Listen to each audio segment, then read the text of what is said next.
Hi, everybody. I'm here with Ken Samples, and he is a senior researcher with Reasons to Believe.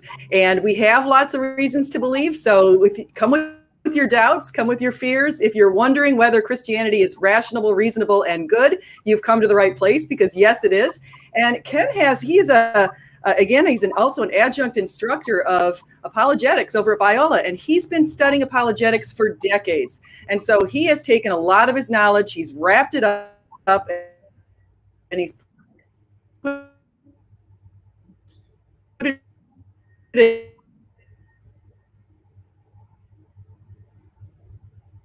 Uh-oh.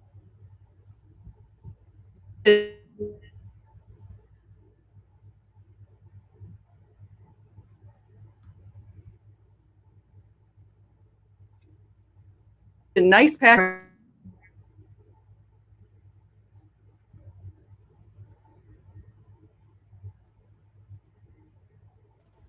Okay, I'm back. I think, Ken, are you back? Can you hear me? I can hear you. Yes. Okay, sorry. I think my internet just went down for a second, but I think I'm back. I don't know what I didn't say or what you didn't hear, but let me go ahead and have you. We're going to talk. One of the big things we're going to talk about is the overall gist of this book, because a big idea is it rational? Is it rational to be a Christian? Because a lot of people who are what they call rational people, who call themselves skeptics, think that Christianity collides with science. Yep. Another question is it relevant? Do we even need Christianity? Pointed out that a lot of have not Christianity is actually a good belief. And so let me go ahead and turn it over to Ken. And if my internet goes out, I might switch over to a different computer. I'm going to try to join from another computer as well, just to get another backup. So here we go, Ken. Yeah, Stephanie, it's a pleasure to talk with you again. I enjoy your work, and as I mentioned before the show, you're a bold witness for Christ, and I appreciate that. Yeah, the new book. I think what's unique about it, Stephanie, if there is a unique feature, is that it looks at two issues. One, is Christianity reasonable? Because, as you say, that's kind of an enduring question.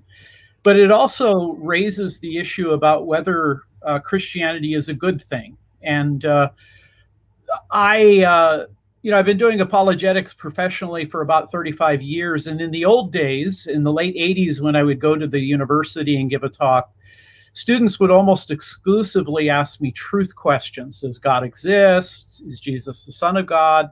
What about the resurrection?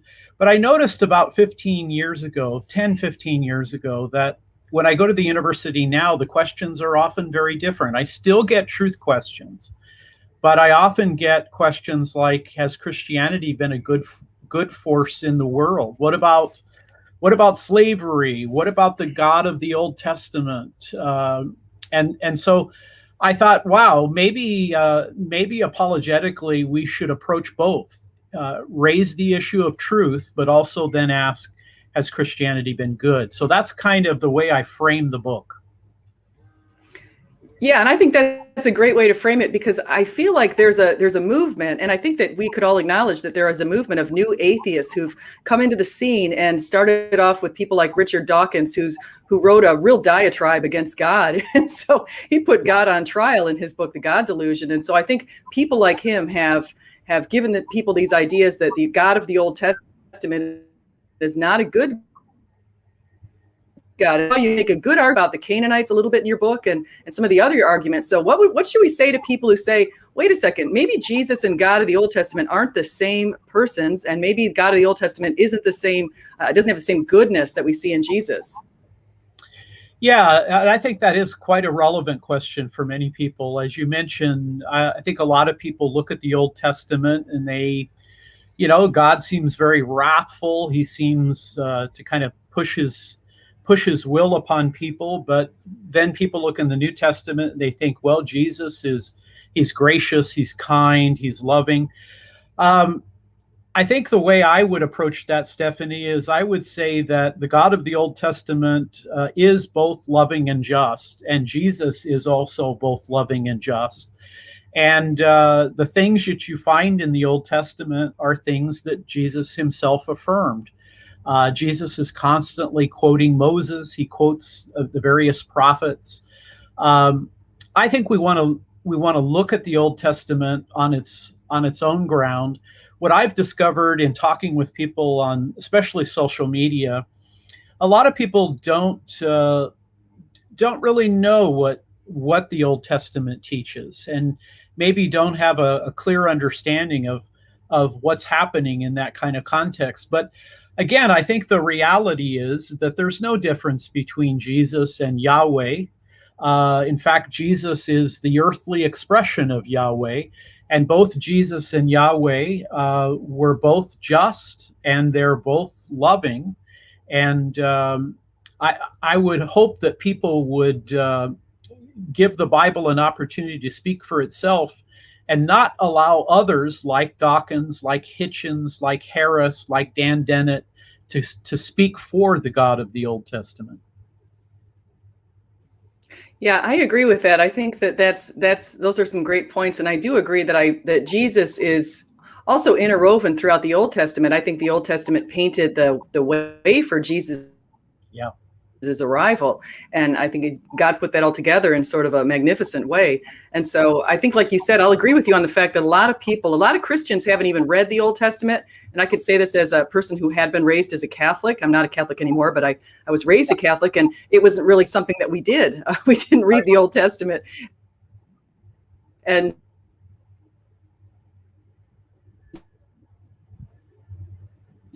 so and since Catholicism is the biggest religion, my internet keeps zooming out here. Hopefully you guys can hear us. Yeah, I can hear you. It's breaking up a little bit, but I can still hear you. Can you hear us, audience? I don't know. I want to make sure.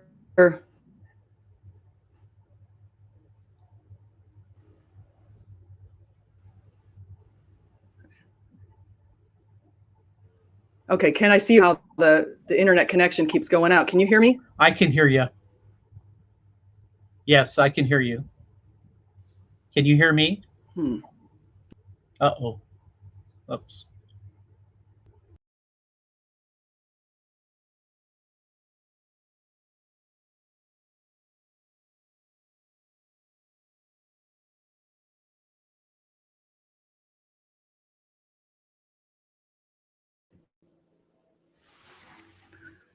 Ken, I think I refreshed it and I somehow lost Ken. Ken, if he comes back, I am so sorry. I don't know why my internet is going out. I keep freezing and disappearing, but if Ken, here he comes. Okay, hopefully this will work this time. Ken, I'm sorry. Hopefully this will work this time. I don't know I thought I refreshed it. I didn't know that it would push me out. So. Yeah, that's okay. That's all right. I can hear you. Oh, good. Okay. So one of the things that we're saying, I think that what people might be confused about, and I see somebody in the audience asking this, but this idea of does it mean if we say that some of the things that appeared in the Old Testament, do we need to justify the actions of people like King David and any slavery or any of that kind of stuff in the Old Testament to say that God is a true and loving and just God? Yeah, it's a good question, and there's some complexity to it. Obviously, the Old Testament is a large text. It covers a lot of ground, deals with many, many issues. But I think what we see in the Old Testament, Stephanie, is that the people of God are broken. They're fallen people. They make fundamental mistakes. They need grace. They need salvation. I mean, King David had a close relationship with God, but he was also reckless in his lifestyle, and many times those things kind of came back to bite him, if you will. But I do think it's important to be able to convey to people that Yahweh, the God of the Old Testament, is just, is gracious. I point out in one of the chapters in my book that slavery has been around in virtually every culture in the ancient world. Therefore, it's not just an American problem, it is a human problem. And yet, even though there was bondservants or indentured servitude in the Old Testament, In the Mosaic Law, there were many things that were introduced to protect people who were indentured servants or bond servants or slaves. All of those terms are used. And so in many ways, God was looking out for the little person. And that's one of the things I love about the minor prophets of the Old Testament, Stephanie. That Yahweh has a special heart for widows, for orphans, for immigrants. Houston Smith, one of the great world religious scholars, he said the contrast between the God of Sinai and the God of the Greeks and the Romans, Olympus, is that the gods of the Greek religions, they care about seducing the beautiful maidens, whereas Yahweh cares about, again, the orphan, the widow, and the immigrant. And so I think it is important to show that even though there was slavery in the Old Testament, or I think a better term would be indentured servitude, that God still cared for people, and he cares for all of us. And I think that's then transferred into Jesus's life, death, and resurrection, which is God's way of forgiving people. Yeah, I think you can. I underscore that enough, because I think something that you're getting on right there that is so important that people don't tend to realize sometimes is, if we go back to ancient times, people worshipped gods who were very, very frivolous and capricious, and they all worshiped the idea of power, and they looked at people who were powerful and wealthy as being worthy of worship, and they looked at people who were weak and humble and had all those qualities of people who were poor. They thought that those people were scorned by God. And so Jesus came around and said, no, blessed are the meek, for they inherit the world. And that was the kingdom of God. And I think that was sort of a game changer that changed all of our attitudes towards the whole Christianity itself. And if you look at that challenging issue of slavery, which again was, permeated all of the ancient world, it is an Old Testament idea that really led to the abolition of slavery. And that idea is all people are made in the image of God.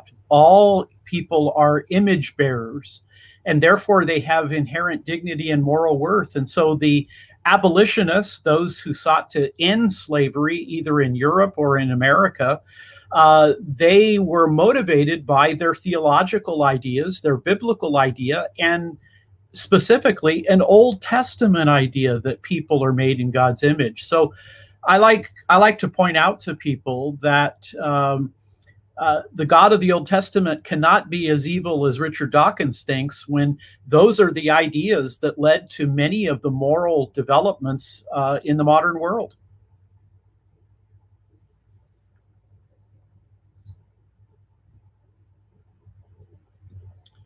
Okay, I can't hear you. Yeah, I agree with you. And I think that that's such an important thing. If people haven't read Tom Holland's book, Dominion, or some other books that have talked about the changes of the Western world and some of the things that we take for granted.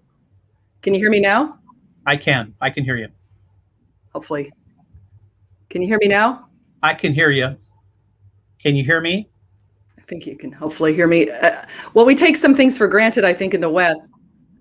So we take the idea of individual value, the value of life. Okay, perfect. Yes, I can. Okay. So I was just saying, we take for granted a lot of stuff like our individual rights to life, liberty, and justice, equal rights. People are given equal opportunities. I think that those are so important. And I think that that's something that Christianity's ushered in. And I think your book highlights a bit of that. And also, I just want to highlight, in case I don't want to forget to mention this. This is the fourth book I've read that Ken Samples has authored, just to point out a couple of other ones in case you guys have some spare time. This whole interest in UFOs lately. We also have a book, Lights in the Sky and Little Green Men. So we're talking about UFOs in case you guys have that interest. And also Humans 2.0, the idea of changing humanity. And then some classic Christian thinkers, just to point out some other great books by Ken Samples. So we're going to go back though to Christianity Cross-Examined.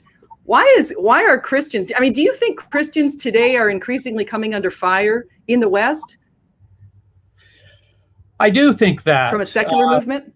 I do think that, Stephanie. I think that, I think we're seeing a real change in the world, and particularly in the West. I think we've moved maybe from modernism to postmodernism.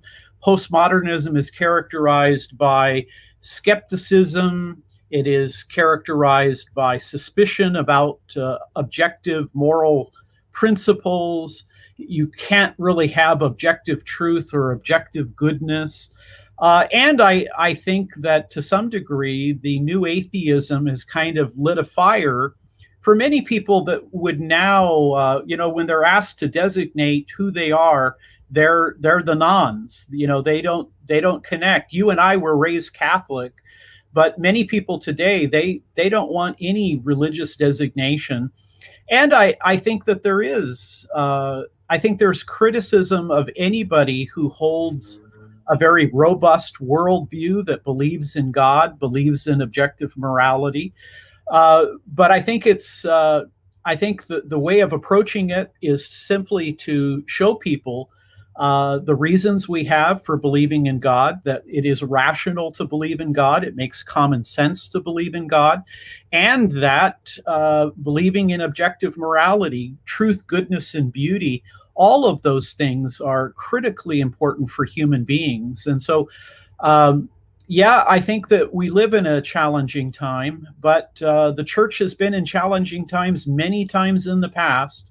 And the Lord has allowed his church to rise up and respond graciously, but nevertheless boldly.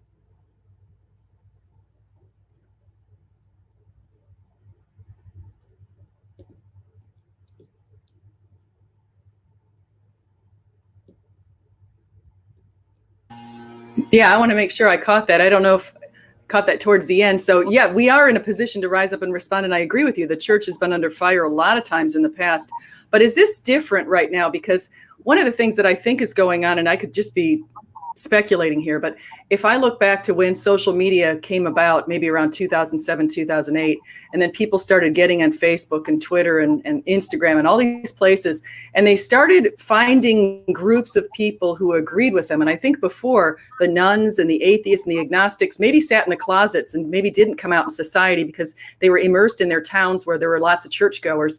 But now they might say, well, now I found this internet community, and so therefore we can get stronger that way through the internet. And so do you think the internet might have ushered in some of these atheist groups and some atheist power in numbers, I guess? Yeah, I think that's an interesting point you're making, and I tend to agree with it. I mean, there certainly in the ancient world, there were sophists who challenged Socrates about objective morality and objective truth. So the ideas of today are not totally foreign to the past, but you've mentioned technology and specifically online, the web, social media. I think it has given people, the world has kind of shrunk. People have, the world at their fingertips, at their keyboard. And I was telling my wife yesterday a little bit of one of the tables from my book, my new book on slavery, was put on Twitter, and it was like a swarm of comments.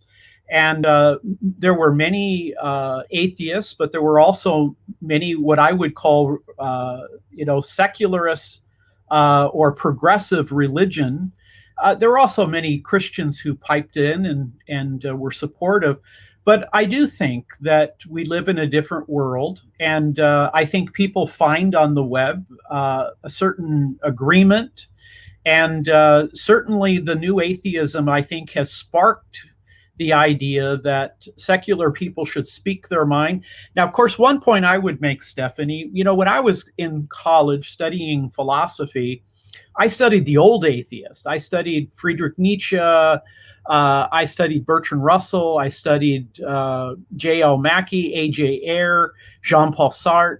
Those old atheists are different than the new atheists. The old atheists, in my mind, they wanted to stick more with arguments. And the old atheists understood Christianity primarily because they had to. Their education included the study of Christianity. I think whereas the new atheists, their ability rests more in rhetoric than it does in argumentation. And I think it's unfortunate at times that Hitchens and Dawkins and other atheists, they almost shame people who believe in religion. But I have to tell you, I think the old atheists were much more formative because they understood Christianity. I mean, Friedrich Nietzsche, his father was a Lutheran minister. Nietzsche would say things to Christians like, well, if you want me to believe in your Redeemer, why don't you act a little more redeemed? That is, Nietzsche understood that sanctification is a challenging and difficult process. So I think the old atheists are more formidable, but the new atheists are certainly skilled at rhetoric. I agree with you. And I have to say that I can think of other new atheists, even people like Matt Dillahunty, who's made a name for himself on the atheist experience, and that they definitely are skilled at rhetoric. But I think sometimes they strawman Christianity and take our weakest arguments rather than taking our strongest arguments. And so I don't feel like they give us a fair shake. And so Let me get the guy, my lawn guy is with the blower right out here, so I can hear him. Sorry about that. So I just wanted to, and you did highlight that in your book, and some of the other things that you highlighted in your book that I think I might want to just touch on a little bit because of your coming from the reasons to believe. And just to point this out, not only do I have a lot of Ken's books, but holy cow, I've got a whole bunch of Hugh Ross's books here. So there is a library of all kinds of books to get from reasons to believe. But one of the things that you highlight a little bit in the book too, at the beginning especially, you talk about the science versus Christianity idea and how science might actually point towards God more than it points away from God in some ways. And I wanted to know if you wanted to say a little bit on that. Yeah, one of the ways I kind of approach it in the book, Stephanie, is I say, if you go back to the early part of the 20th century, there were many leading secular scientists who thought that the century ahead would really exclude God. It would show maybe that the universe was eternal. It would show that the earth was not in a special location in the universe. They thought it would show that humans are, just evolved animals. They're not exceptional at all. And what I do in chapter 1 of the book is I illustrate that in many areas of scientific advance, either in our study of the origin of the cosmos or design in the cosmos, or looking at planet Earth or human exceptionalism, also the area of consciousness, that actually what the last century has shown is not that God is unnecessary, but that God is still a needed explanation. I mean, if the universe had a singular beginning, which is the Big Bang position still held by most astrophysicists, where did that universe come in? And how do we explain the exquisite fine-tuning that allows for the emergence of intelligent life? It also looks like the Earth may be rare. It may be unique. And then, of course, these intractable issues. How do we account for consciousness? Many of the secular thinkers who are experts in consciousness, they would say they're almost at a dead end. But in terms of Christianity, we believe that our minds were created by an infinite mind. And even many secular biologists today believe that humans are exceptional, which I tie to the image of God. So what I try to do in that chapter is to illustrate that far from showing that God is unnecessary, it seems to me science keeps opening up areas where the debate about God continues. Yeah, and I want to dig into that. And also, you said something earlier on objective morality, because you made a couple of points with consciousness and objective morality, and the two kind of go together a little bit. But I just want to say why. I don't know if people know really. I don't think everybody understands the problem with consciousness, and I think I even am confused a lot at the problem of consciousness. But it's my understanding that you have life evolving on this earth, coming from however it came here. But you have suddenly beings are aware of their surroundings, and I think that's what consciousness sort of speaks to, is how did that happen where beings are suddenly aware of things around them and they realize that this isn't just like a brain in a vat or something like that. Right. There's this existence going on despite them, or just whether or not they're here, there's still an existence going on and they suddenly become aware of it. I think that's something that I don't fully understand. And the other thing that you mentioned, I was wondering if you wanted to define it a little bit, was objective morality. what does that mean that we can tell people? How can we explain that to people? Yeah, what's really important, I think, here, Stephanie, is the idea that there seems to be an oughtness that human people experience. That is not a descriptive morality, but a prescriptive morality. Human beings are struck by the fact that we have a moral impulse. And virtually all of us recognize that it's good to be truthful. It's good to be honest. It's wrong to deceive people. We should protect and preserve life. Murder, rape, those things are always wrong. Well, they're only wrong if there is an objective, prescriptive model. And I think that objective morality fits really well there. Now, what I'm happy about is some atheists today believe in objective morality, but then the question is, how do you ground it? How would you ground objective morality in a world where there is no God and we're the product of blind mechanistic natural processes? Again, if God exists and if God is a moral being, it seems reasonable that he would create creatures who would have the capacity to follow his moral law. But I think that atheism, or the naturalist worldview, if you will, I think they have a really difficult time defending three things. One would be objective morality. Two would be meaningfulness in the world. And then third, reason. I mean, if my brain has evolved from prior animals, how do I know that my brain can give me real truth? So those are some of the things that I think are important to bring out in this kind of discussion.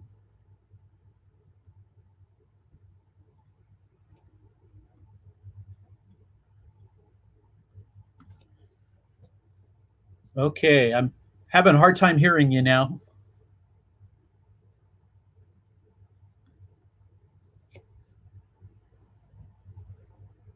I have my microphone on. I'm sorry. Okay, good. And my mouth is moving. No, sorry, everybody's having a hard time hearing me. Sorry about that.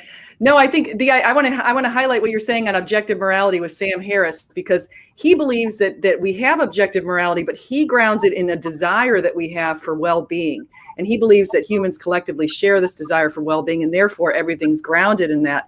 But that doesn't, you can't, to me, have the desire also be the grounding, or the source, or also be the cause. I don't know how to say that. The cause and the source also be your desired outcome. I think that's circular reasoning.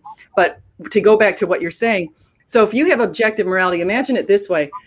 On a football game, God is sort of the goalpost, and the goalpost doesn't move. And so here's the goalpost of truth, justice, equity, love, all those good things. That's God. And if we have this idea of non-objective morality, meaning that morality is shifting and it's a function of someone's subjective opinion, the goalpost is moving along with people's opinions. And that's just isn't something that is something we experience in our travels here on Earth.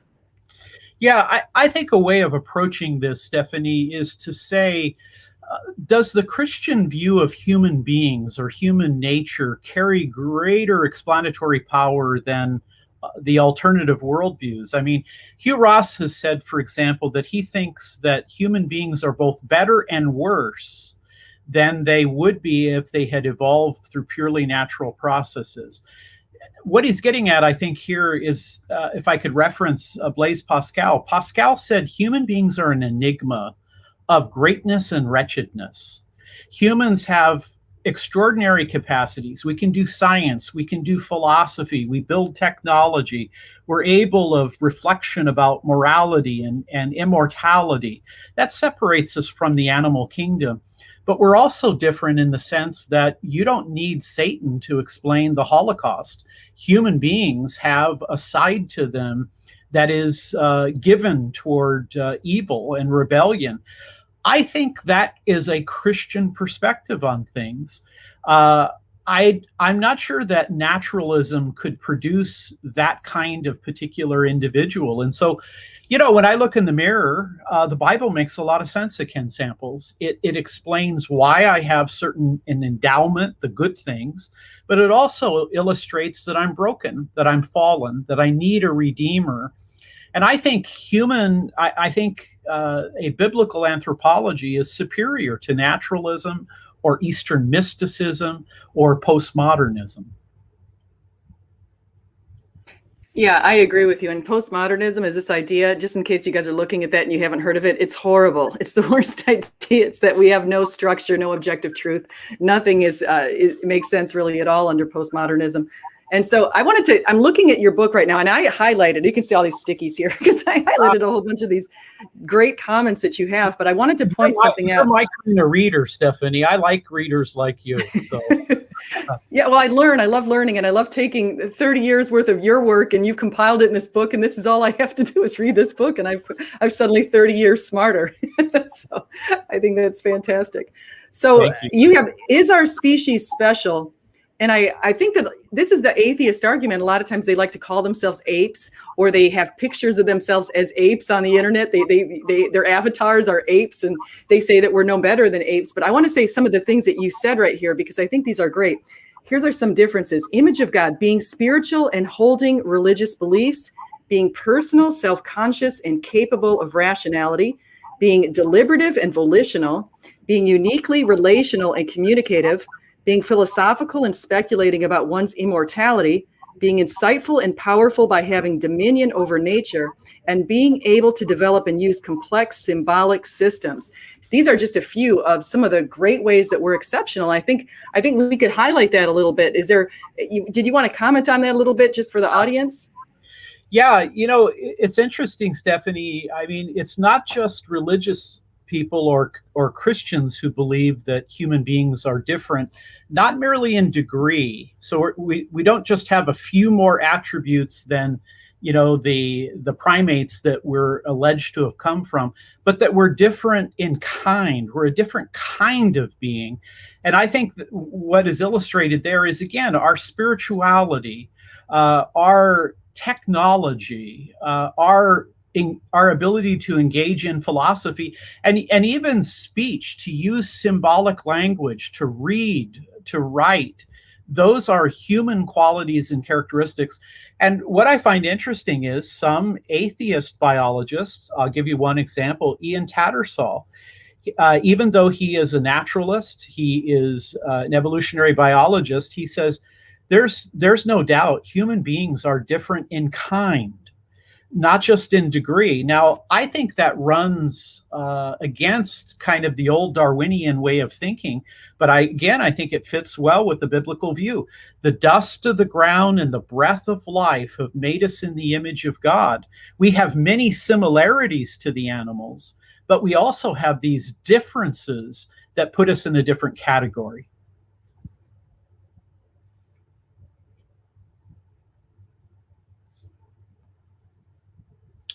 I think you might be on mute again. Sorry. You've laid out an argument at the beginning of the book that talks about God and coming to God. And I think that now we say, well, how do we get from God, the creator of the universe and the one who has made us exceptional and special and in his image? How do we get from him as God, the creator, to Jesus Christ? Why should people who are doubters in Christianity or maybe believers in Hinduism or Buddhism or something else, why should they even look at this idea of Christianity? Yeah, well, I think there are a lot of good reasons. I wrote a book a few years ago comparing Jesus with Krishna and Buddha, Confucius and Muhammad. None of us compare very well to Jesus, but I've discovered that even the world's great religious leaders don't compare well with Jesus. I mean, Jesus was not only a masterful teacher, he had an element of being like a sage, a great teacher, but Jesus was also extraordinary. And here I'm going to quote a non-Christian. This is Houston Smith again. Houston Smith says, when you look at the life of Jesus, he not only preached the Sermon on the Mount, but he apparently actually lived the values of the Sermon on the Mount. I don't think there's anybody in human history who has the moral gravitas, if you will, of Jesus of Nazareth. And then, of course, Christians emphasize the idea that while Christ suffered a public crucifixion under Pontius Pilate, that 3 days later, his followers say they saw him raised from the dead. And there is a number. In fact, in my book, I mentioned 20 evidences or reasons to believe in the truth of the resurrection. Look, if the atheists are right, we're all going to die, and we're going to die soon, and we're going to die alone, and we're going to be dead forever. But if there is actual evidence that Christ conquered death, that he came back to life, I can't think of a more important thing for people to hear and to give consideration.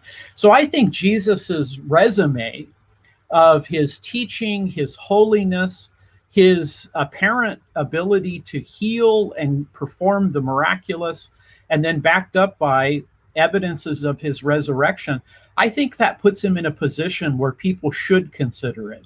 Now, they might think, well, can I trust the New Testament documents? Is this myth or legend? Well, C.S. Lewis, who was an expert on myth and legend, who read virtually everything about myth and legends, when he read the New Testament, he and Tolkien, both, again, experts on myth and legend, says the New Testament is not myth and legend. If anything, it's kind of like a modern biography, if you will. So our brokenness, our fallenness, Stephanie, I think there's an epidemic of loneliness. I think people in our society, maybe especially in light of the pandemic, people feel alone. They feel separated. They wonder, is there ultimate meaning and purpose in my life? Well, when I opened up the New Testament and began reading it, I discovered the meaning of my life. It was the person of Jesus. He had come into the world to die for Ken Sample's sin and to give me a connection to the Father. And so I want to encourage people. I mean, even if you're a doubter, even if you have lots of questions, I would simply say, try it as a thought experiment. Open yourself to the idea. Open the Bible and read. Maybe kneel down before you go to bed tonight and say, God, if you're real, show yourself to me. I know I did that, and God did show himself to me. Would you want to be willing to explain how God made himself known to you when you did do that? Yes, I was I was baptized as a Roman Catholic at St. Athanasius Parish in Long Beach, California. My parents converted to Catholicism in the early 1960s. And so early on, I was baptized and went to Mass, but our family kind of fell away from our Catholic convictions. By the time I was a teenager, I believed in God, but I didn't know much about Jesus. I had never read the New Testament at all. And I was restless and I was searching. I knew there had to be something more to life. I didn't know what it would be. At the time, I thought, well, maybe if I become a professional baseball player, I'll be rich, I'll be famous, maybe that'll satisfy me. Maybe if I meet the right woman, maybe that will satisfy me. But I was searching, and I felt a sense that something was missing. Then our family experienced what I would call a family catastrophe. I had an older brother who was kind of in the hippie generation. He began experimenting with drugs in the 1960s. He had some psychological challenges, and then he was incarcerated. And my brother took his life. I was 19, he was 27, and I felt such an aloneness. And I had to watch my parents, bury their son, one of the great difficulties of a parent.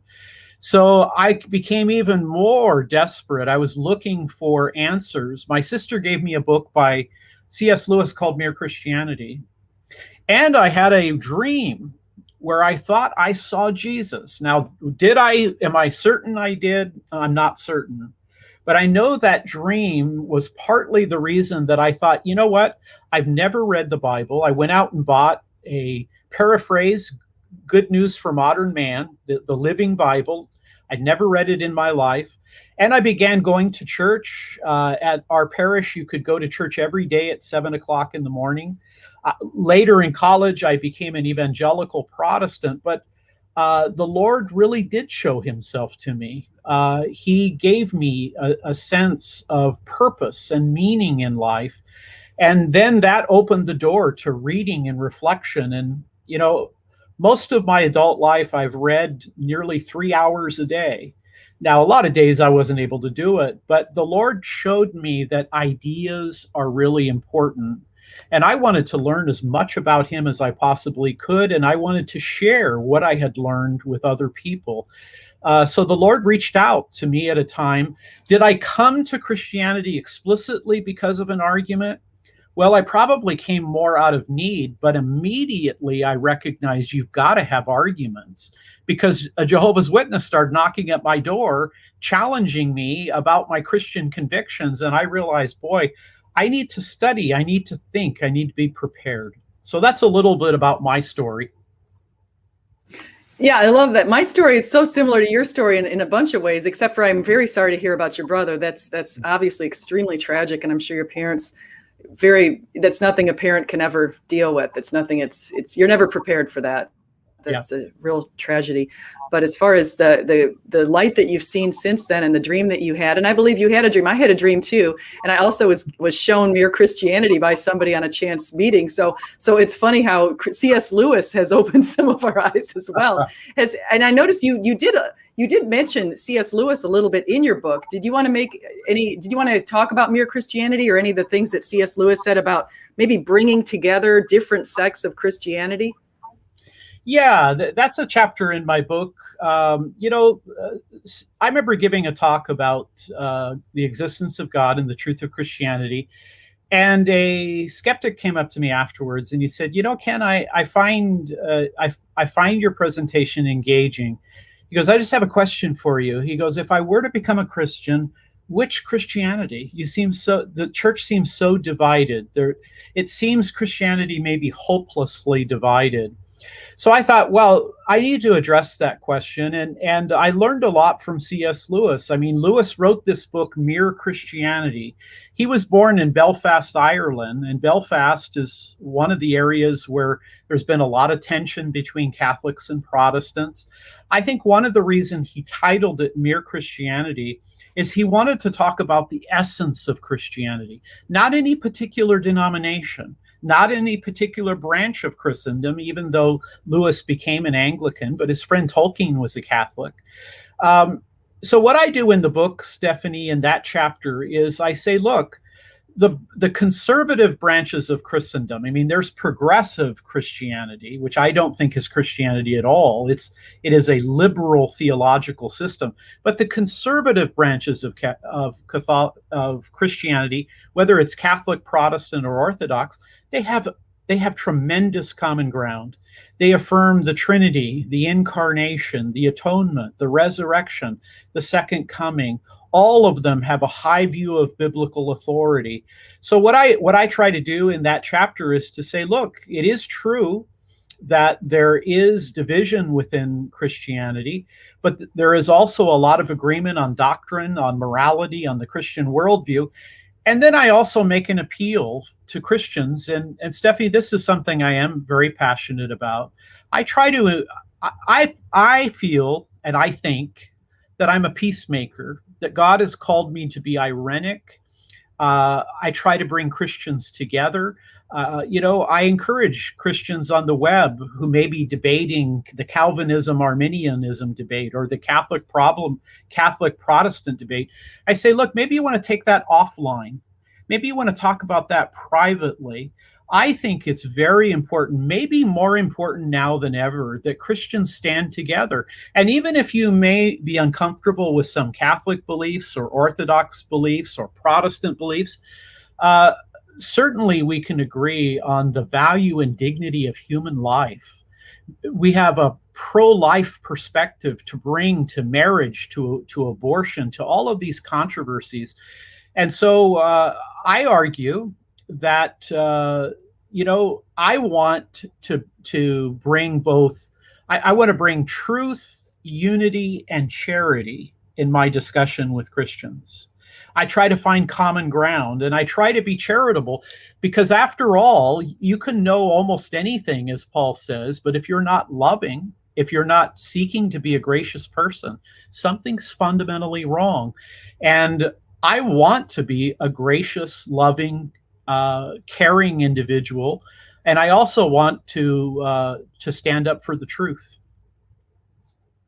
Yeah, I agree with you. And I said, that's something that you said right off the bat at the beginning of your book. You're reminding me of the truth part. But I agree with you on all of that. And I agree that this idea of standing up for life and looking at abortion and that big tragedy that we have. I mean, 60 million people in the United States have not been given life thanks to abortion and Roe v. Wade. And so that's a real tragedy. That's the size of Italy.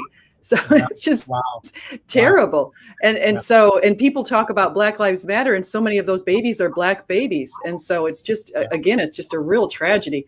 But I wanted to go into just a quick question. One is two things, actually. One is you mentioned progressive Christianity, and I just got into a little bit of a squabble on Twitter today with a progressive Christian who has this universalist sort of a view. And I'm wondering, what's your view on heaven and hell? And is there a chance that no matter where you are on this planet, no matter what you believe, that everybody is going to be getting through the gates of heaven?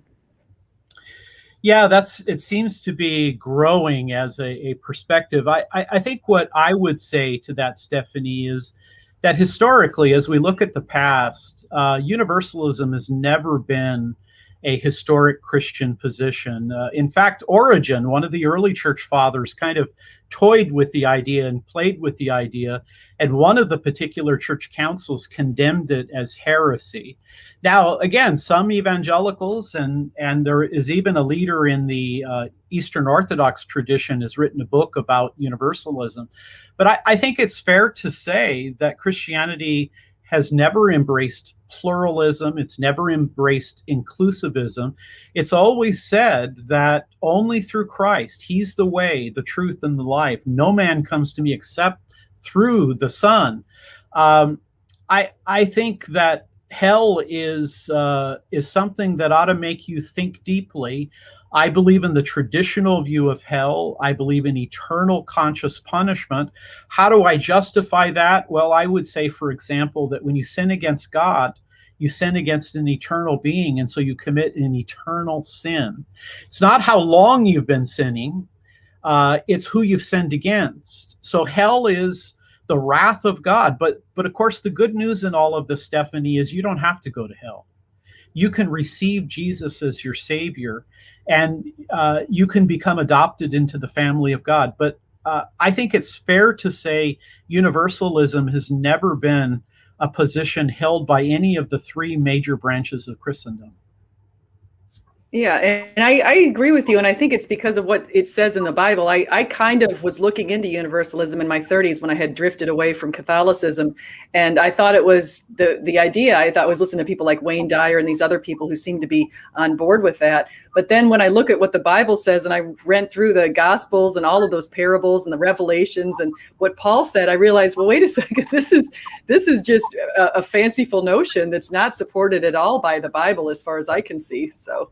Yep. So yeah, so I think, like you said, hell is a choice. I mean, it's just really, if you want to be separated from God, God's not going to force you into heaven. I kind of look at it on the flip side a little bit, and so yeah, I'm just thinking of that. If I could make a contrast there for you, I find it really interesting in comparing Christopher Hitchens' experience with that of St. Augustine. Christopher Hitchens said that if God exists, then nobody's free. He said if God exists, it's like living in North Korea. God's always butting in. He's always interfering with you, taking away your autonomy. And so he saw God's existence as an intrusion to his life. And again, characterized God as living under Big Brother in North Korea. And I thought, what a contrast we find in St. Augustine. St. Augustine said, the great thing is that God is always there. And as a believer in Christ, that God is closer to you than a brother. He's closer to you than any friend. And when you are depressed, when you feel despair, when you're hurting at the end of your life, God is always right there, wanting to engage with you. And I thought, wow, what a contrast. Hitchens on one side, St. Augustine on the other. And for me, when I go through difficult times, it encourages me to know that Jesus, he was both God and man. Jesus went to work. Jesus had family difficulties. Jesus suffered. God knows what it's like to be a human being. And I opt for St. Augustine's view, not Christopher Hitchens' view. Yeah, that I really never thought about that distinction. I really enjoy that because I also could compare Augustine to A.W. Tozer and his book and how he views God. And it's just a beautiful, when you read A.W. Tozer, and I'm sure you have, his book is so beautiful, and it just lays out this picture of God that just is this immense love that we just are constantly trying to get a grip of. And we just get these little glimpses in life that give us these pieces of joy. And we realize, okay, that's how heaven would be. That little piece of joy that I just sort of got a glimpse of, tried to grab, tried to hold on permanently, and it just didn't stay here. But we're given that. And I think the view that God is like this awful, I think he's got it flipped. I think there is an awful side, but it's not God. Right. I think there's another force that's guiding North Korea that I don't see as being God. That's right. So yeah, that actually gets us a little bit into a little bit of political stuff right now, going into the different, we have obviously a very heated environment in our country, politically speaking, and around the world. And and I noticed that there's some division. A lot of time it becomes a Republican versus Democrat, or depending on which country you're from, different beliefs, liberal versus conservative. And I think a lot of times if there's ways that we can draw people together, no matter what people's political views are, just to sort of unite on the idea that we all value life, liberty, justice, and these great principles upon which the United States was founded. So. I agree. I mean, I think we live, I think politics has always been messy. It's always been a difficult process. I remember watching an HBO special about John Adams, and they depicted George Washington, Thomas Jefferson, and Adams in the same room, maybe Hamilton as well, and they seemingly couldn't agree on anything. So politics has always been a down and dirty sport. But I love your point, and that is, even with people who don't share all of my worldview, I can come to them and say, hey, look, there are things that you and I value. There are things that are very important for all of us, not just for one particular political party. And I think there's a sense, my father was a combat soldier in the Second World War. That greatest generation, I think, saved the world from totalitarian tyranny. I think we need an influx, that we are all Americans, that we have many things we share in common. I think we have to avoid the temptation to demonize people who hold differing ideas. Stephanie, I like to talk about the golden rule of apologetics. And all I mean by that is I try to treat other people's beliefs the way I want mine treated. That doesn't mean I accept everything that other people say, but it does mean that I try to be fair. I try to describe their views accurately, and I try to have a gracious demeanor in the way I go about it. And I think we could use a lot more of that. I'd like to encourage that, both among Christians and non-Christians. Yeah, I agree with you on that point for sure. And I think that we see some hostility sometimes also on social media. Here, my dog is hearing it. There's a guy here in our house, of course, the lawnmower, and now there's somebody that's coming. But I wanted to say that the idea of social media, a lot of times you see this different side of people, probably because sometimes they're hiding behind avatars and they don't have their true names put out there. And so I was wondering, how do you deal with that? I know Hugh Ross has got this book, and I just pointed out to a couple of his books, but I'll point this one out. Always Be Ready. This idea of 1 Peter 3:15. How do you always be ready when sometimes people might approach you? And I don't know if you've been approached this way, but with some hostility. How do you deal with that? Well, I have been approached with hostility at times, and it's not easy. I was talking to my wife just last night, and I was saying that, to have an online presence is kind of a differing kind of view. A lot of times people on social media, Facebook or Twitter, because they're in the front of a lot of different people, everybody's kind of eavesdropping on each other. It kind of changes their psychology. What I mean by that is, I think if I were alone in a room with the person, they probably wouldn't use sarcasm and ridicule. They would recognize that they're interacting with an individual, with Ken. But you put yourself on Facebook or Twitter, it's like everybody wants to be funny, everybody wants to have an edge, everybody wants to be cool. And to some degree, I think social media is inauthentic. I think it kind of changes our psychology. It's not easy when people use bad language about you. And some people yesterday said, that I was promoting slavery, or I believed in the God of genocide. It's not easy to kind of take misrepresentations of your view. But like Hugh Ross, I believe deeply that what Peter says, always be ready to give to every man an answer, a reason for the hope that you have. But Peter says it needs to be done with gentleness and respect and keeping a clear conscience. And, a lot of times, Stephanie, people have said particularly about RTB, that the scholars at RTB, they believe in civility. They believe in graciousness. Now, I can't tell you I've always been able to live all that out. Sometimes people make me mad. And I kind of feel like, well, I wish I could talk to you face to face, But the reality is, I think the kind of individual you are speaks sometimes even more loudly than some of the ideas and arguments that you have. And so I want to be pleasing to the Lord. And so I try to be gracious even to people who aren't so gracious in return. Yeah, I think you've made a really good point. Sometimes it's your example that might bring people towards God than it might be, because if you respond in the same way that they're responding to you, if you bring that return the favor in a negative way or a nasty way, that's going to be their view of what Christ is like. Even if they approach you in the most negative view, sometimes they don't see themselves there as being guilty of anything, and they realize, well, look how you responded to that. You obviously aren't representative of the person you worship, and so that can be an issue.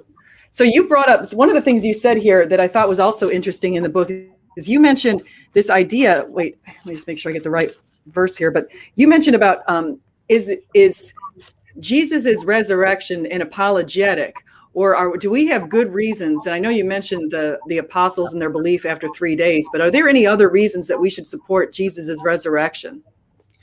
Yeah, I think there are some really solid reasons. Let me touch upon just a couple of them. Right at the core, Jesus was executed publicly, and then he was placed in a tomb. We know who owned that tomb, Joseph of Arimathea. On Sunday morning, some of Jesus's women followers, which by the way is very unique, Jesus related to women very differently than Romans and other Jews. That's one of the reasons many of the early joiners of the faith were women and slaves, because they perceived Jesus to be different than what they'd heard before.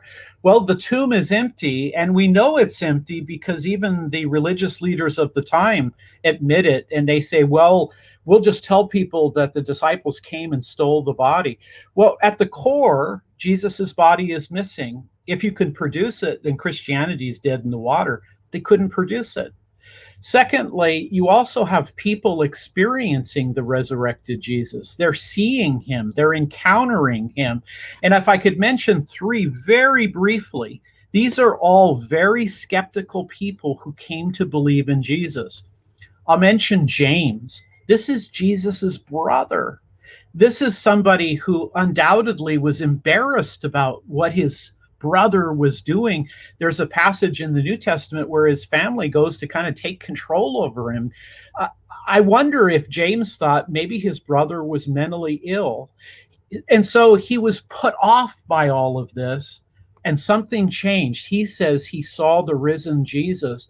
And then in Acts 15, James becomes a central leader of Christianity. From skeptic to believer, we can talk about Thomas. Thomas was an apostle, but he wasn't present when Jesus appeared to his disciples. And then Jesus appeared to him, and Thomas said, "My Lord and my God."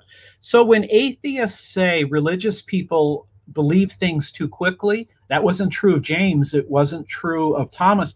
And how about Saul of Tarsus? mean, you might think of Saul of Tarsus as like a Taliban. I mean, he wants to bump off these early Christians. He wants to squelch it. He thinks it's an embarrassment to Judaism. And yet he encounters Christ. And he moves from being the greatest antagonist of the Christian faith to the greatest missionary, the greatest apologist. He writes half the New Testament. He was, again, James, Thomas, and Saul. All of them were skeptical. So you have the empty tomb, you have the resurrection appearances, you have the transformation of the apostles. And then I think and in my book, I mentioned 20 of them. You can also look at all of the so-called natural explanations. None of them carry any weight at all. They're all terribly lousy. So I think that there are good reasons to believe that the resurrection happened. And where did the church come from? Why did Christianity emerge? I think the answer is the resurrection of Christ. And so, if you're a skeptic today, maybe you're like James, maybe you're like Thomas, maybe you're like Saul. God has a way of taking skeptical people and showing that he is real. And the resurrection is a testimony of the truth of Jesus's life as the divine Messiah. Yeah, I love those cases that you even see in modern times where somebody is the biggest skeptic in the world and they're so against Christ. And then all of a sudden you meet him 2 months later. I found Jesus. I found Jesus. Yeah. And you think, wow, Jesus is still working. But you mentioned a couple of people. I've mentioned Paul and James before. And of course, the way that those two were both martyred. And we have good documentation to show that even outside of the Bible. And so the other one you're mentioning, though, is that I haven't talked about so much is doubting Thomas. And is my understanding that doubting Thomas preached for Jesus for decades later. He went to India. And I guess there are some evidence today in India that you can find in different places of churches with Thomas's name in there inscribed. And so it's my understanding he also was martyred. We don't have quite as much evidence as the other two, but it wasn't like these people were getting a good deal for preaching for Jesus. That's exactly right. I mean, let's suppose that this is all a hoax. Well, what did the apostles tend to gain from creating a hoax? I mean, if Jesus didn't rise from the dead and they made these things up, it seems to me that they'd be willing to die for something they knew wasn't true. Now, there are other people propose other stories that, it's myth and legend, but I've touched on that before. I think Tolkien and Lewis make a very powerful case that the New Testament's not like other mythological stories that we find in, Western civilization. Therefore, I think you want to take a look very carefully at Jesus's resurrection. He is the most consequential person who ever lived. His life changed the world forever. And I'll tell you, Stephanie, like you, I grew up Catholic. I didn't read scripture, but when I began reading the Gospels, I thought, wow, I have never encountered anyone like this person. And I still feel the same way today. When I open the Gospels, I'm reminded this miracle-working Jesus, this extraordinary teacher, this person who speaks in the name of God.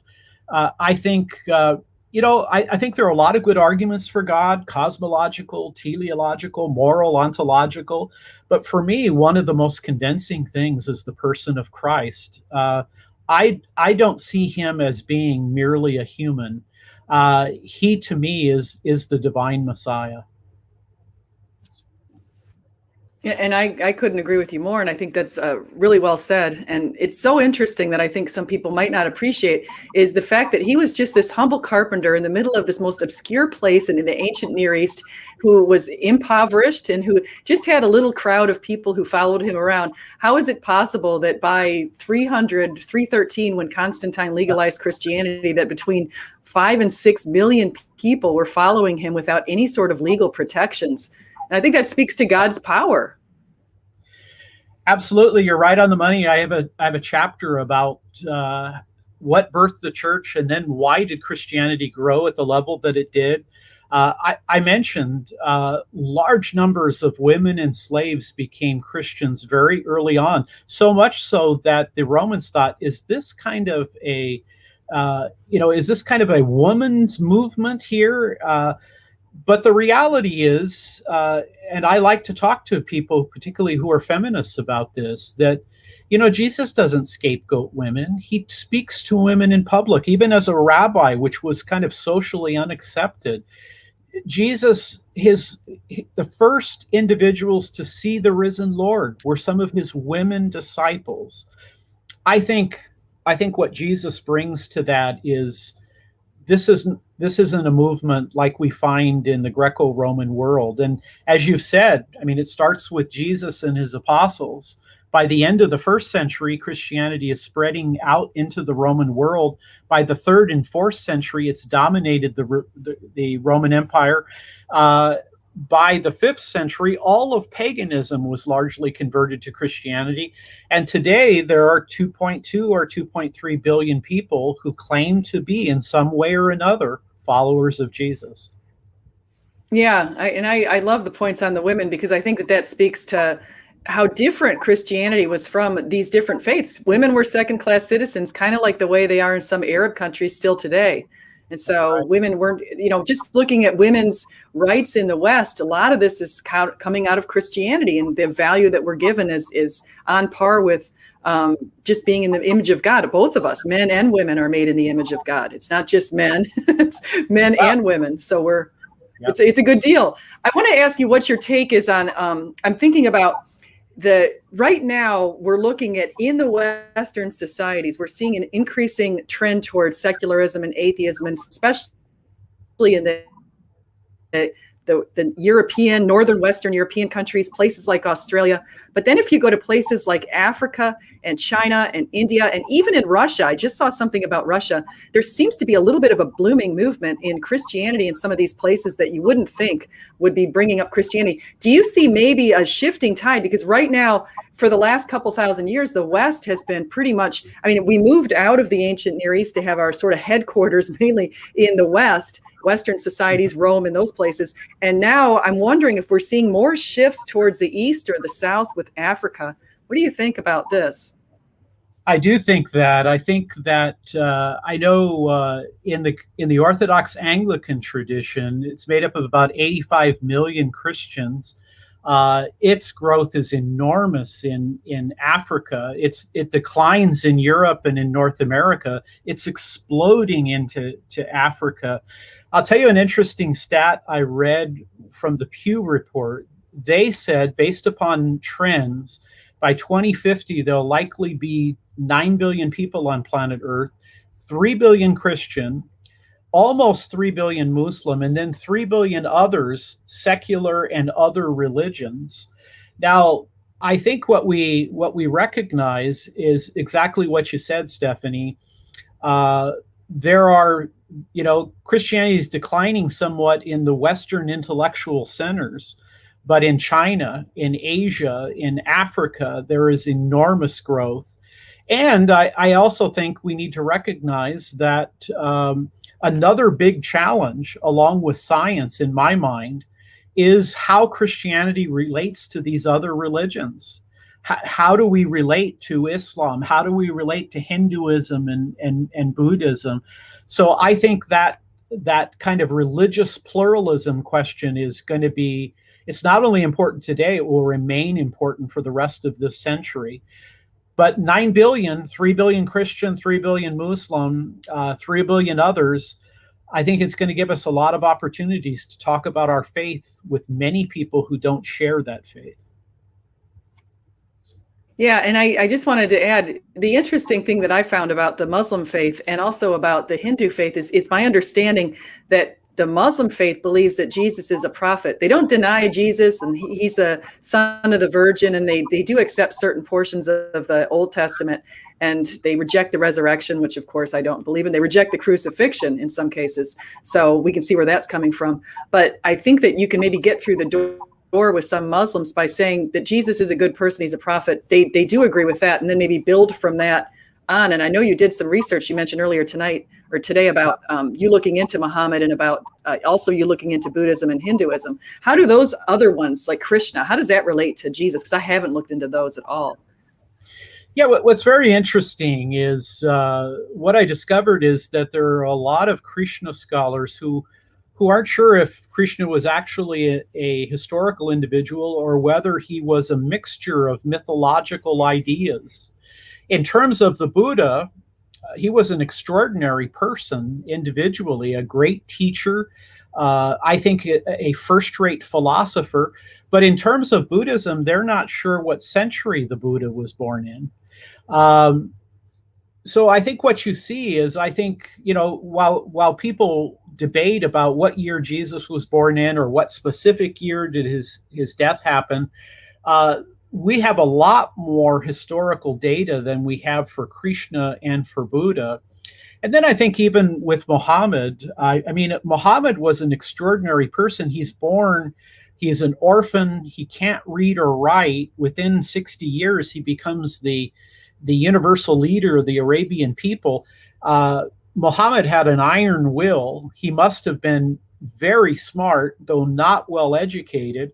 But of course, when he was in the cave and encountered a voice, he initially wasn't sure, is that the voice of God? Is it a demonic presence? Muhammad did not live a perfect life. Muhammad did not have the moral character of Christ. But you're right. Muslims do have a high view of Jesus. They believe he was virgin born. They believe that he did miracles. They even believe that he's going to appear before the end of the world. But they deny the Trinity, the incarnation, the atonement, the resurrection, original sin. They deny the Imago Dei, and they deny salvation by grace. So it has similarities, but there are also fundamental differences between Christianity and Islam. Yeah, and I want to build on that salvation by grace, because you also made a case. I mean, there's a case for the salvation by grace. That's one way that Christianity is distinguished from all of these other faiths, because all of them believe that you can somehow have this sort of point system. You work your way into heaven. If you have more points on your good side than on your bad side, you've earned your chance to get to heaven. But our faith basically says we're sort of these dirty rags, and we can't possibly earn our way to heaven in our condition.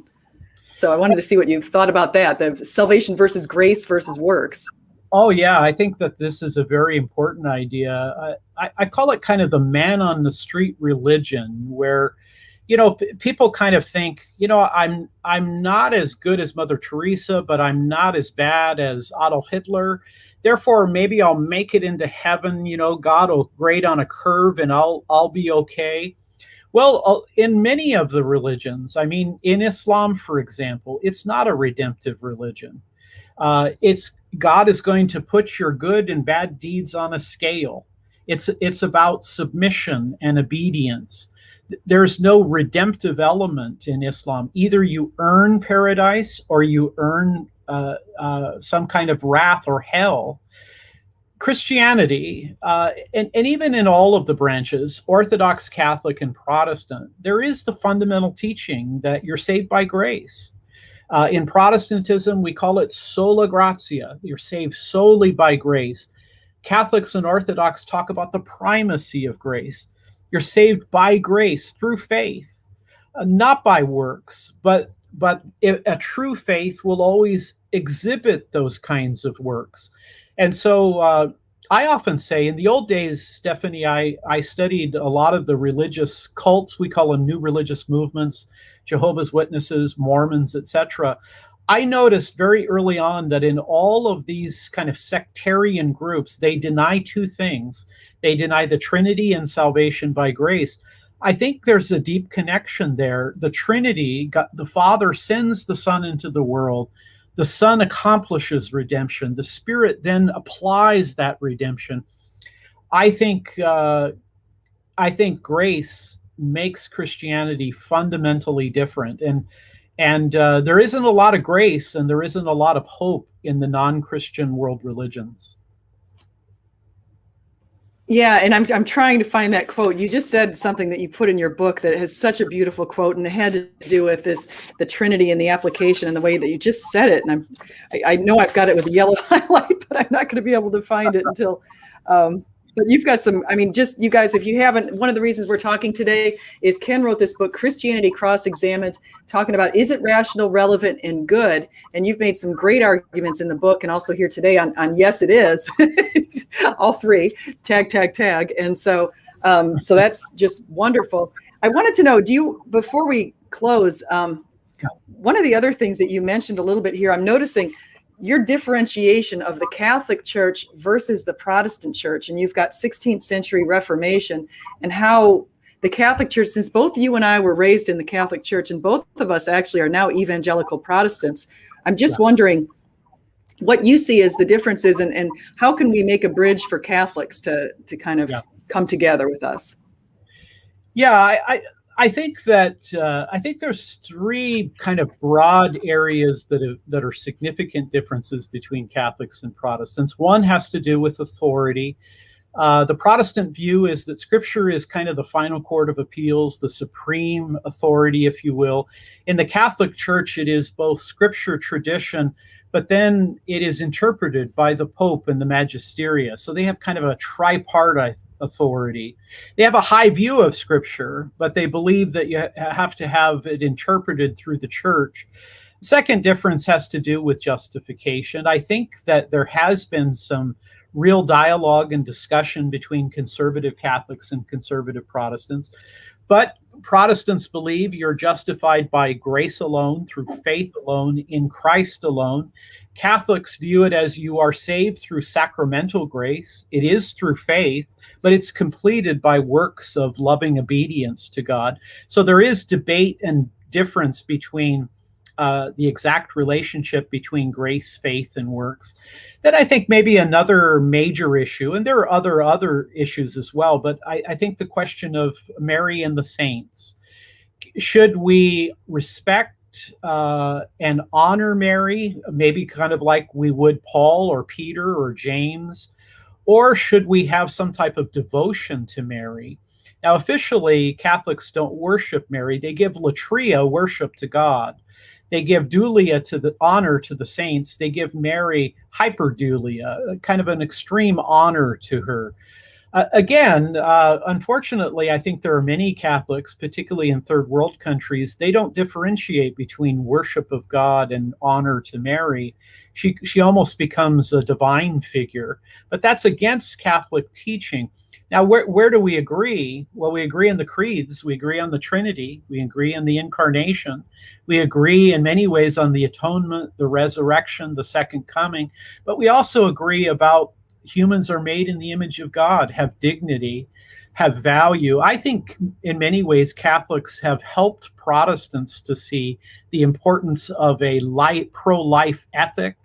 I think Catholics and Protestants and Orthodox, we can be worldview allies. Even if our differences are at times strong, there are many areas I think we can stand together. And today, I think Christians need to stand together. I think it was Benjamin Franklin said, we got to stand together as founding fathers of our nation, because if we don't, they'll hang us. Well, I think it's a time for conservative Christians, not progressive Christians, not of the liberal variety that virtually doesn't believe anything, but the conservative Christians historically. I think it's a good time for us to come together and try to find common ground. And we can have time for our disagreements. I mean, that's what C.S. Lewis said. Think of the kingdom of God as kind of like a mansion, and there are different rooms, but we meet in the hallway and we talk about these issues in the hallway. So again, I want to encourage every Christian to stand up for the truth, but think about unity and respond as charitably as you possibly can. I think those are three things to keep in the forefront of our mind and our heart. Yeah, I agree with you. And I think I like this. I mean, I like your points about Mother Mary, because I kind of felt, just being raised a Catholic, I felt that the Catholics might give a little too much reverence to Mary, but I felt like the Protestants don't give quite enough. I agree. So I felt like she's somewhere in the middle that nobody seems to really grasp that. But I don't believe, I read through the scriptures, and I read through some early church fathers, and I don't believe, for example, that Mary was this eternal virgin. I do believe that she had kids afterwards. I do believe James, for example, and Jude. And so I believe they're half brothers, which is a Protestant belief and a little different than some Catholics believe. So there are some different beliefs, but they're not so important that they're going to make or break your relationship with Jesus. I don't think so. That's my same with Adam and Eve and the young earth idea. And if you look at, for example, the Apostles' Creed or the Nicene Creed, these are creeds that are recited both by Catholics, Orthodox, Methodists, Lutherans, Presbyterians, Anglicans. Those creeds are a very large slice of Christianity, and all of the three branches affirm them. So there's a lot of common ground. There is, absolutely. So Ken, I know we're coming up on almost an hour and a half. We've really had a good time here talking to you, and I'm glad we were able to get the sound resolved a little bit and some of the internet connections that we had.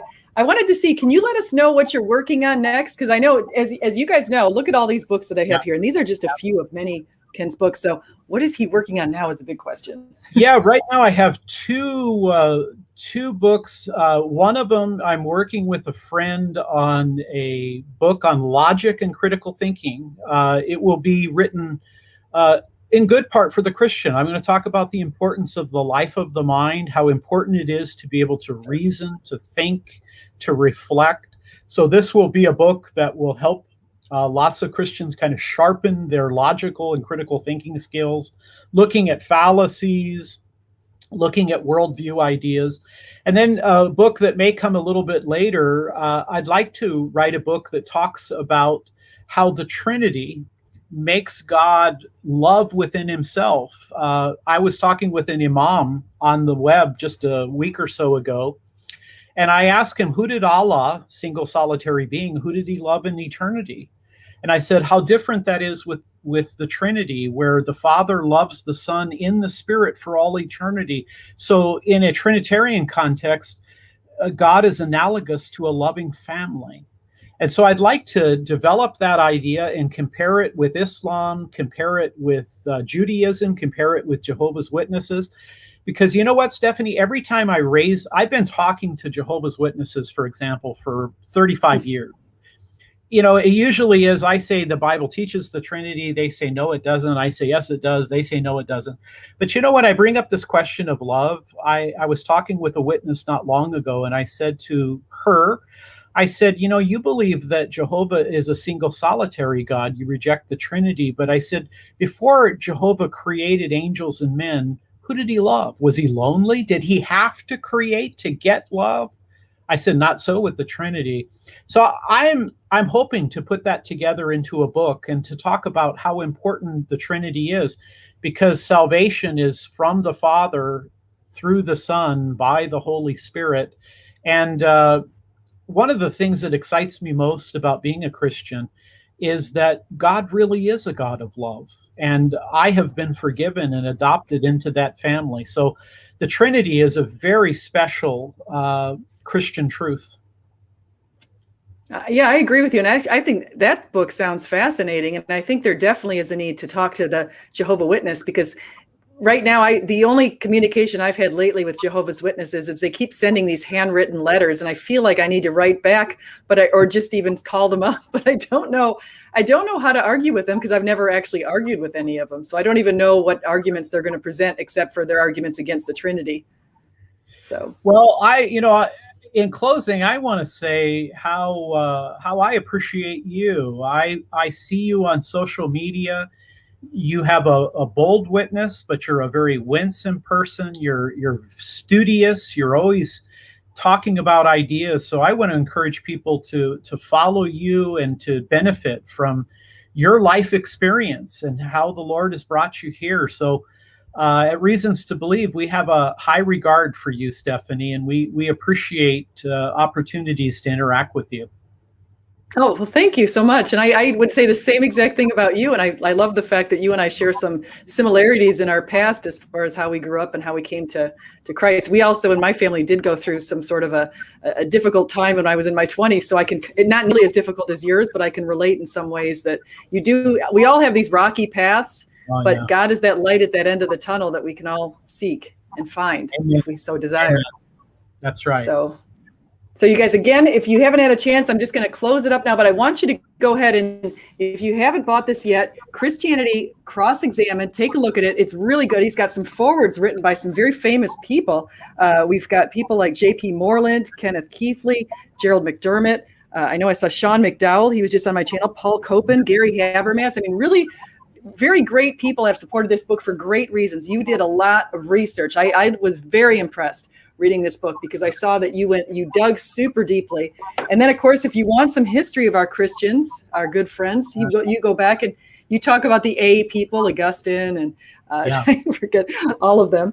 And then Humans 2.0, and then about UFOs. Lately, for some reason, I've got this blog on UFOs where I reference some of what you said in this book, and it's been kind of popular lately because I guess the Pentagon released some information about UFOs, and so people are saying, what's going on with that? So you guys want to read this book as well, Lights in the Sky on Little Green Men. So it's a very interesting book on that. So thank you. Everybody, please like and subscribe. Ken, do you have a YouTube channel that I haven't connected here that I need to connect?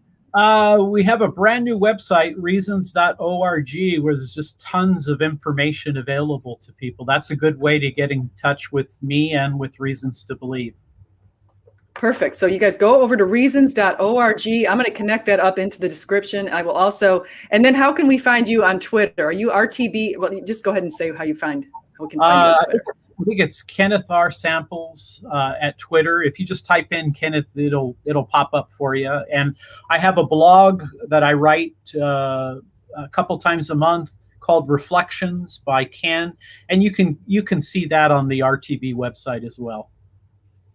Excellent. Well, thank you so much for coming on. I always love to have you and all of the Reasons to Believe people on this channel. So tell them I would like to have all of them on here.